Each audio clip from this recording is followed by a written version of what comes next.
What's wrong with you people? Welcome to Not Another Allergy Podcast. My name is Matt Hensley, and I am joined by Kyle Bierman, and we both sound delightful with all of the allergies in the air there in Lubbock or here in Irving, Texas. But we're back, and you know who is not back, Kyle Bierman? The Houston Astros, who are in dead last. Not in the American League. I believe they are second to last in the American League. Because the White Sox have won 3 games so far. The difference between us and the White Sox is we're like leading. This is what's wild. We're leading the league in hits. And that's what's wild to me. The problem is we refuse to do that if there's anybody on base. It's like, on base? Okay, I'll just stand there and just, whatever. Anyway. I'm coping. Let's hate on White Sox for a little bit. The White Sox are 3-21 right now. Like, they are on pace to blow the worst record in Major League history out of the water. I believe they already set a record, though, I think, with the most shutouts or something in a certain span. Or something. Like, I don't know, it's like 12 shutouts or something. I would apologize to any White Sox fans who listen, but if you're a White Sox fan, you deserve it, so I'm sorry. There's the other side of, I literally do not know a White Sox fan. I can point out in my friends list friends of every team. It's kind of like the Mets, right? Like you don't really know anybody that cheers for them. You know that they exist. They have a great ballpark, but I don't know anyone who's like a Mets. There's City Connect jerseys that look exactly like the throwback, like New York Yankee jerseys. Anyway, Kyle, did you know? You didn't until I sent you this link, that a recent Lifeway research study found that most Hispanic Protestant pastors in the U.S. conduct worship services in Spanish. Shocking, right? 69% would conduct worship services in Spanish. However, 18% lead all bilingual services. 12% have separate services for Spanish, English, and or bilingual. And 2% lead worship services and all English. So that's some recent research out of Lifeway. And because here in Plymouth Park, every few weeks, few months or whatever, we do a combined Spanish-English worship services. We did that actually on Easter, where we did the sermon in English and Spanish and had a wonderful time with that. And for May the 5th, we are going to have a bilingual service at our church. And so that just was on my mind as I went to Lifeway and we were going to find our article to discuss and so forth. And I thought that would be a timely one for us to maybe dig into as we get closer. So number one, and this we'll put in the show notes if you're interested in finding more about it or maybe would like to try that in your church. But number one, you got to define your context. Yeah. So number one, that is also on the Spanish side. Is this who you're targeting? Is your target group going to be first, second, third generation immigrants? Because that is going to play a piece in maybe how you need to go about it. What is that dominant culture or the language in the home of the people you are trying to reach? And the author, Mark Smith, is actually a guy that's able to lead in both Spanish and English. And so he translates himself and all of that good stuff. But let's talk about that a little bit. Why do you need to know your context, Kyle? Well, look, this is true whether you are looking for, looking to go to a bilingual service or at a Spanish service or a Korean service or whatever. Like, you need to know the demographic of the people who live in your church or live around your church. You need to know this regardless, right? if you're in a church as a pastor and you have not done like a demographic study, you should do that like as soon as possible. NAM has a free demographic study that you can request. Lots of state conventions have partnerships with organizations like Mission Insight, where you can get very detailed breakdowns of your context. And that's the thing. If you're going to lead a church in a community, you need to be intimately familiar with the details of that community, right? Beyond just languages, like you need to know what is like what's the socioeconomic status of your community?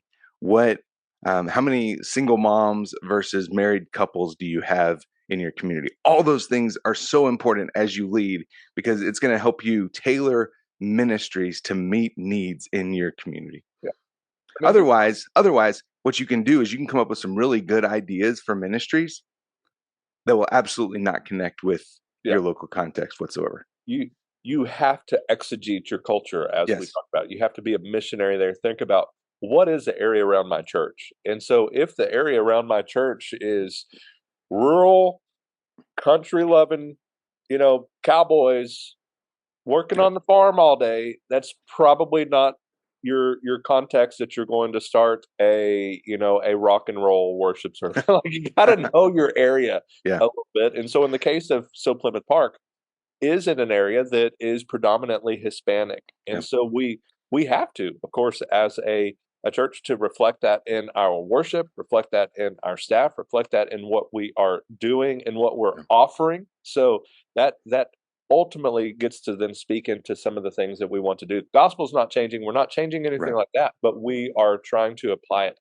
to that context in such a way that we can actually Yeah. reach the people around us. And here's the one thing that I would say. It is highly unlikely that regardless of where you are, that the culture of your community is monocultural, right? You more than likely you have a multicultural, multi-ethnic community very close to your church. Yeah. That's the world that we live in right now, right? There are no really monocultural communities, very few of those left. So you're going to have to figure out some way, if you're not already doing so, to develop a multicultural ministry because that's your community.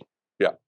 Number two, clarify your vision. Again, Yeah. all of this kind of stuff, I would say, we could apply to anything you're trying to do in a church. You got to know your culture, you got to clarify your vision, all of that kind of stuff. But what the author talks about is bilingual worship is not simply taking your 4 or 5 songs and doing half of them in Spanish, Yeah. or doing a Spanish verse and then a message and translating it or whatever. That's obviously part of it, and that's going to be part of what you're doing if you're doing a bilingual service. But it's also engaging with a ethnic group in your community that is different from you. And he talks about the selection of the first deacons in Acts 6. They wanted to intentionally minister to the Greek speaking widows, so they Yeah. chose 7 Greek men, at least those with Greek names, to lead the ministry. And so there was a representation from that marginalized group that was going to influence future decisions and directions. And so we have to think about, what is the long-term vision for creating bilingual worship in your church? What is it, something that we want to permeate the church? Is this just something Yeah. we want to do occasionally? Do we want to be a little more separate but distinct but together, or do we want to be all in one family and try and make it work? And that leads into number 3. You have to count the cost. Yeah. That might not be popular for everybody in your own church. The church, the people, the members that you already have. You have to. This might not be something on day one that you say, "Hey, starting next week, we are going to do this for the foreseeable future," because you may have some people vote by their seats and Yeah. not be there. So you do need to count the cost. Kyle, talk about count the cost for us. Yeah, well, I mean, this goes back to any change that you're going to make in a church, right? You've got to figure out what is you need to take some sort of assessment of the collateral damage that you could do by making this change, right? And that doesn't mean that you don't move forward making the change, but you need to be aware of it, and you need to. And I think by preparing yourself for opposition, preparing yourself for some kickback, you can kind of answer some of those objections and questions, hopefully on the front end before they blow out of proportion, right? So yeah, you need. I mean, if this is a conviction that you come to, that man, we need to, in order to reach our community, we need to have some bilingual programming, some bilingual worship.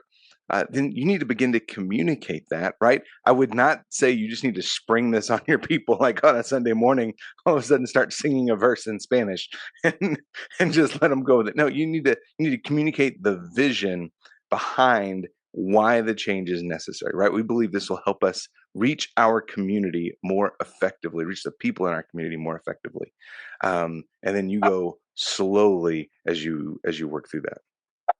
I hadn't really thought of what he concludes that section with before, but he says adding a bilingual worship as a second service Yeah, option is often less costly than only having one bilingual worship service.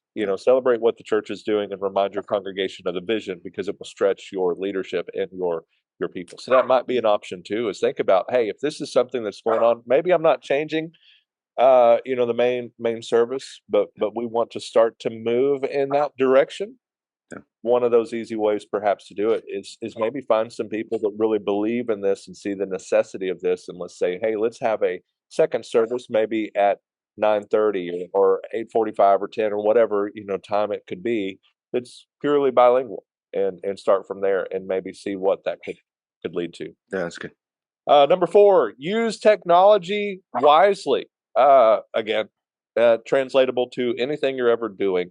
But varying skill levels in your church. There's different models over the years where there's live translation from the platform, where you have paid volunteers transmitting to headphones. I've been a part of that before. You also have apps that can simultaneously interpret into another language. But Kyle, what are some of your thoughts on using technology wisely? I mean, I think you should just take, "How Great Thou Art" and throw it into Google Translate, and then just throw those lyrics up on the screen That's and what go. we're doing for May the 5th. No, I'm just kidding. That would solve all the problem. No, Yeah. look, you technology. We have such cool technology today, right? Like the apps that simultaneously interpret in another language. Man, what a game changer! Um, but you don't want that to be all that you do, right? Because you're not going to have any kind of a personal connection with folks who interact in a different language, right? You want to make sure that you are providing some resources to actually minister to them personally, right? And so if you're looking at starting, if you think, hey, we need to start a bilingual worship service, and you don't currently have anybody on your staff or in your church leadership that's bilingual, that's probably the first thing you need to do, right? Not just immediately lean on some technology, but you need to pursue someone who can help lead this ministry, and then you use technology to supplement those things. All right, number cinco. Think through the translation. Right, we kind of tweaked this how we did this on Easter. I was used to saying God's word says, and then waiting for we just kind of ping ponged very fast with very short phrases and so forth. And Israel, our Spanish pastor at the church, much preferred almost kind of paragraph or more thoughts. And so we would go, it was not necessarily sentence by sentence. Sometimes it was two sentences, but it was more kind of thoughts. And so it was a little longer translation, of course, but you were just not interrupting everything. There seemed to be a better flow. This guy is able to do bilingual messages on his own. So he's just kind of talking back and Yeah. forth and translates live, and that's incredible. And I would like to see it done. That's not me, and will probably never be. I don't want to say never, but I think that's going to be a skill that I'm going to have to really work at hard. But we did it that way. But you need to think about that. But I want to point out that very last deal where it says maintain eye contact Mm, with the audience. This is what I've done the exact opposite of in every time I've done it. And that's probably because of my performance background with, music and some of that kind of stuff. When you're doing, duets and whatever, you're looking at the other yeah. person and so forth. And so it was like, you know, he is risen. And then I turn to my left and just stare at the guy as he says, "El recitado" or whatever it was. It's like maintain eye contact though with the audience Yeah. and avoid that tendency to look at the translator when they speak. And for somebody that uses a manuscript, this also helped me is because I knew what I was saying for the most part, but that would give me more time to kind of look at the crowd and make a little more eye contact and see also kind of how folks are engaging. But that's an Yeah. encouragement he has there, is to maintain eye contact, not with the other speaker, but with the audience. Yeah, and understand that the whoever is translating for you, if you're doing it that way, like you're preaching and someone's translating, um, they are not translating necessarily word for word, because word for word will not necessarily make sense in another language, right? We see this in our church. We have an ASL interpreter, so we have a pretty significant deaf um, population in our congregation, and sometimes our pastor, whose dad is deaf, so our pastor speaks sign language. I mean, he signs fluently, but he even sometimes he'll say something, and you can tell that, like, the interpreter, she has to figure out how to communicate this thing that he just said, right? So especially if you're throwing out, like, um, you know, I don't know, colloquialisms, Yes. or just kind of pithy sayings, like, you should probably talk through those with your translator, because they're not necessarily going to come off the way that it would to the English audience, right? And you don't want to alienate a bilingual audience, whether that's the deaf, whether that's Spanish, whatever. You want to make sure that what you're communicating is coming across the right way Yeah. to them. Yeah, different. There's stuff that we can say, and we would all know what we're talking about. Proof is in the pudding, or when the rubber meets the road, or whatever it may be. That Yeah. you forget that there are other languages that are more literal, or whatever it might be. Yeah. You may say something like, it's raining like cats and dogs, or something like that, and you just have to know the other context and write your stuff accordingly. Or obviously, as you're translating it and going back and forth, find a better way for them to phrase it for them. And that kind Yeah. of leads to number 6, to develop your content bilingually. Like, you really have to think through that. Finally, number 7, and he saved this for last on purpose: music. Yeah. Here we go. So, music. Some in bilingual, he says, think about singing a verse and a chorus in English, and then in Spanish, and then reverse, and all of that kind of stuff. His encouragement is doing 2 songs in English, 2 songs in Spanish. In the case of an English-Spanish thing, you want to engage the entire congregation, rather than having, somebody with their heart language waiting their turn, and so forth. And so it means it may be limited. There are other ways to do this. There's been times that in our church we would, sing songs that had the same melody, same everything in the other language, and you just sang it in your language, and that was up on the Yeah. screen. And so you just kind of had 2 languages being sung at the same time. We've done the English verse, Spanish verse. I don't know. Certainly since I've been there, we haven't done one where it's like English only and then Spanish only. But Kyle, what are your thoughts Yeah. there? Yeah. So you want to hear a way that this was done really, really well. Several years ago, Chris Tomlin released what they called the World Edition of How Great Is Our God. Have you heard that? It Uh-uh. is multilingual. Throughout the course of the song, they're doing multiple languages of How Great Is Our God. Really powerful. Um, uh, Again, you're probably not doing in a single worship service. You're probably not doing 3 or 4 languages. In fact, I think Matt and I would both say that's probably not something you want to do. Um, but yeah, I like his idea of if you're do a verse and a chorus in English, and then do a verse and a chorus in Spanish.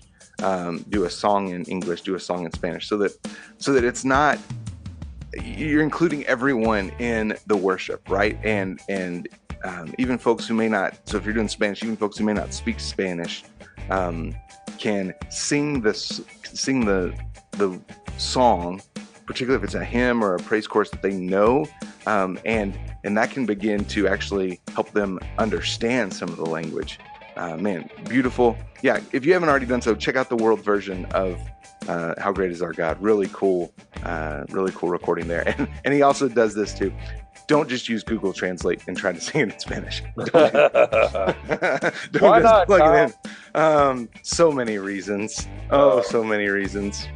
Well, hey, Guys, if you are in a context where this is important, that kind of thing, if your context would offer something like this, try it.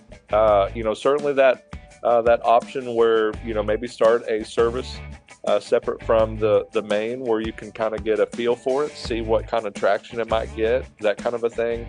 But it is worthy. We have a wonderful time with it at ours. We have some obviously that don't like it. We have a ton that love it and look forward to the next time.